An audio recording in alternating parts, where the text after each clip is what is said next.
You might think that you know every fact about the TF2 mercenaries by now, but for this video I've tried to find the most interesting, least known facts I can, and not just a lore fact for each class. For example, did you know that the spy becoming a character was actually an accident? The idea of spy disguising as the enemy arose from an unexpected glitch in the 1996 game Quake, where Team Fortress 2 originated from as a mod. The glitch allowed players of the enemy team to appear as allies, which was then adopted as its own idea for Team Fortress 2. This relatively obscure 2008 video by Ponage TV revealed Robin Walker, the game designer behind TF2's own perspective on this. The spies existed for a long time. I can't even remember exactly who came up with him. It actually sort of grew out of looking around. I think at the time there was a bug or something. I can't remember exactly. This is way back in Quake World Team Fortress, but I remember we had a bug at some point where people were showing up as the wrong on the wrong team, and as we thought about it, as we fixed it, we were thinking, yeah, this is kind of interesting. This is kind of an interesting game mechanic. Maybe we should think carefully about this, and sort of the spy grew out of that. He then goes on to elaborate how the spy's tech fits perfectly into the TF2 art style and time period. The date, I think, more just reflects the time period that we tend to base Team Fortress 2 on. Sort of fictionally, we think of it as a sort of James Bond era, sort of the sort of heyday of spy technology, where everyone was convinced that in 5 or 10 years we'd all be flying around in jetpacks and have watches that would cut through things with lasers and so on. And so that's sort of the fictional era of Team Fortress 2, I guess, underlying the actual sort of art direction on top of that. For Spy's lore fact, the most interesting yet forgotten one for me is that he has completely fake teeth. He has one fake tooth for cyanide, one to fit a ridiculously tiny razor that's seen in the comics after he's just been released from prison, and even a full meal, a Cornish game hen that has been raised in a miniature farm. I wonder what other tools and trinkets he has back there. You might have noticed the 3 grenades strapped to Pyro's chest and wondered what they were.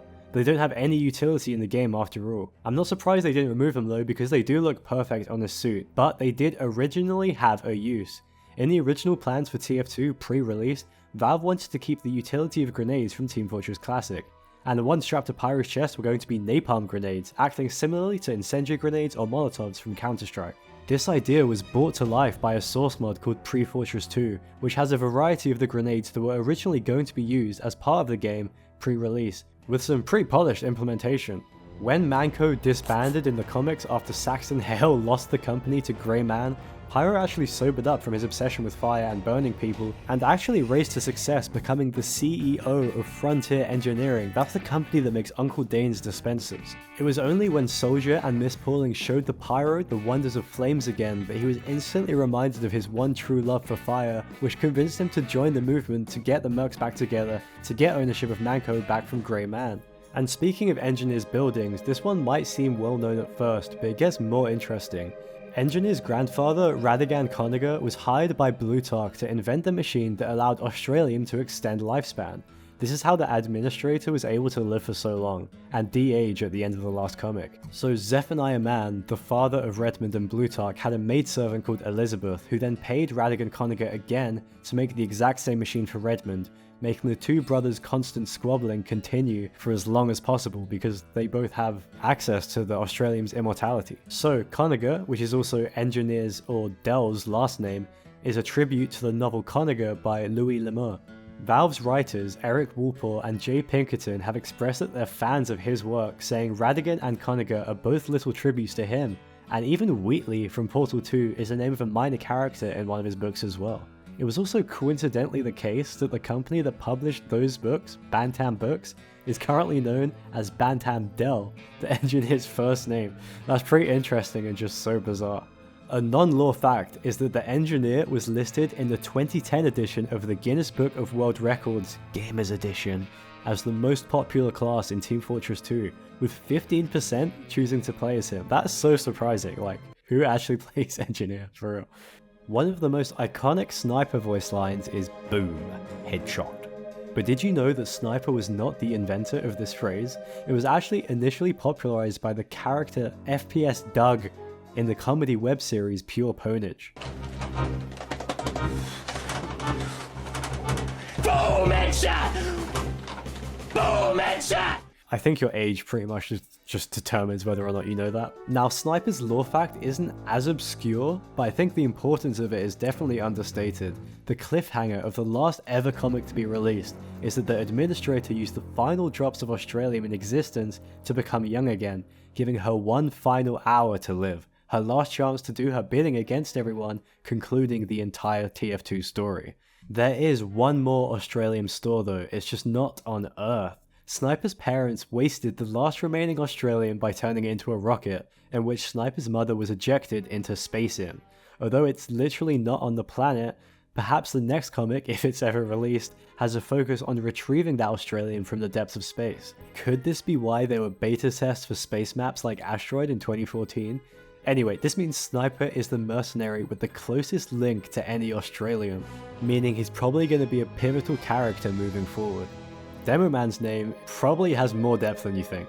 You might know that the surname Degroot in his name Tavish Finnegan Degroot matches up perfectly with the medieval mode map CP_Degroot Keep, implying that Degroot Keep is set in the part of Scotland that Demoman is from, but his names have quite a bit more depth than that. The surname Tavish was found in Argyllshire in western Scotland.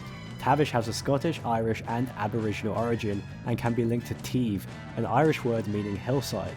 This of course isn't rock solid, but the idea of pinpointing Degroot Keep to a hilly western coastline in Scotland is certainly appealing. Degroot has the Dutch origin of being a big or burly person, and Finnegan is tied to the Irish hero known for strength and wisdom, which is definitely fitting for a demolition man. The TF2 wiki states that these ethnic Scottish, Irish and Dutch names collectively reference the antiquated cultural terms Black Scot, Black Irish and Black Dutch, and although there's no direct source to tie these names specifically to these groups, on the official Wikipedia page that describes the term Black Scot, Demoman is noted as an example. I'm a black Scottish cyclops! Demoman's fictional heritage is marked more accurately though in the official Degroot family seal, which states in Latin, En regionem Caesarum Rex est Luscus. In English, this roughly translates to, in the land of the blind, the one-eyed man is king. This could mean that the Demoman losing his eye was part of the prophecy in his family clan, and also supposedly means that Demoman is destined to be a king. If you want to know more about how this happened, I animated the entire comic completely, so check that out if you are curious. And speaking of Demoman's eye, did you know that the Medic actually knows how to fix it? I mean, it's pretty weird that the Medic can revive people, replace a heart and make people bulletproof, but Demoman still needs an eye patch? Well, the reason why is actually revealed in the comics, which I did cover in my Lore in 15 minutes video. But since then, Shulk had the great idea to ask the voice actors to voice some of these iconic comic scenes, and this was one of them, so I'll just let that talk for itself. Why can't you grow me another eye? Well, of course I can. The procedure is quite simple, really.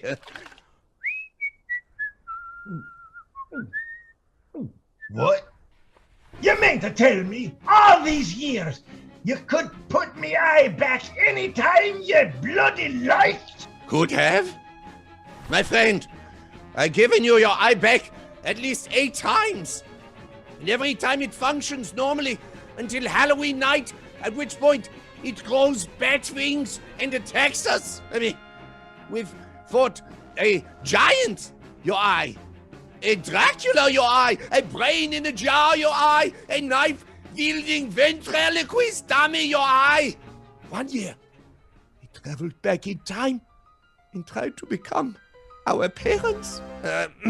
Anyway, the point is, in my medical opinion, and as a man of science, I do not say this lightly, that eye socket is haunted. Wait, why don't I remember any of this? Oh, I scooped that part of your brain out so you'd stop asking me. Go check out Shulk's channel for more of these revoicings. We all know Archimedes, Medic's favourite pet, but did you know how Medic met him? Well, on the real life plush and in the Manco store, it's said that Medic found Archimedes after hijacking a catering van during the Prime Minister's wedding. I had to double check that catering is just related to food because I have no idea why doves would be in that van, but anyway. Did you know that Big Heavy TF2 is a pop star and a movie star? Not only are Heavy singing voice lines real songs,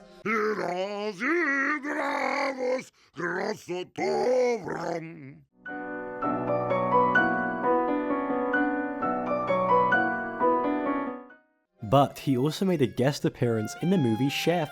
You might have seen the scene with Heavy on the iPad, but have you heard Jon Favreau's response? Because he said a lot of thought went into it, and there's actually a really cool story behind it, where Jon Favreau went to Valve.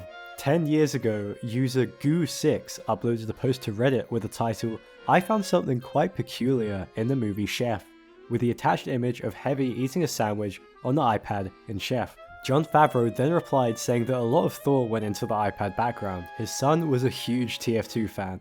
Jon had a trip to Seattle to visit Bungie, and while there arranged a trip to visit Valve as well, because his kid was going with him. He said they even saw a rough cut of the expiration date animation. He then said, "A year later, I was in pre-production for Chef, when I was asked what I wanted on the background of the kid's iPad. I figured this was a cool thing for the kid to be into, and I thought that the Heavy with the sandwich echoes me eating the grilled cheese in the previous scene. My prop master pulled some images of the Heavy off the internet, and we sent it to Valve for legal clearance. Not only did they give us permission, they offered to design an image just for the film using Source Filmmaker." That is so cool. I never got a chance to thank them directly, so I'd like to take this opportunity to thank the people of Valve for their hospitality and being so supportive of Chef.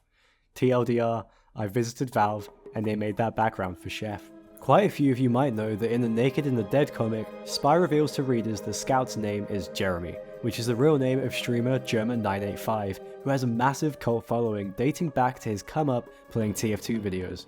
But what you might not know is that this came about while the voice actor for Scout, Nathan Vetterline, was helping to write for the Expiration Date short film. Nathan was a Germa fan and had done quite a few streams with Germa and Stir together, and they must have found it funny or wanted to pay homage, but either way it's very wholesome. And there's some more hidden content with the Soldier too. In the War comic from 2009, there was a truce between Red and Blue teams, where Red Demo and Blue Soldier actually became friends. I might make a video with a deeper look into that soon, but essentially Administrator broke up the bromance and they could no longer spend any time with one another.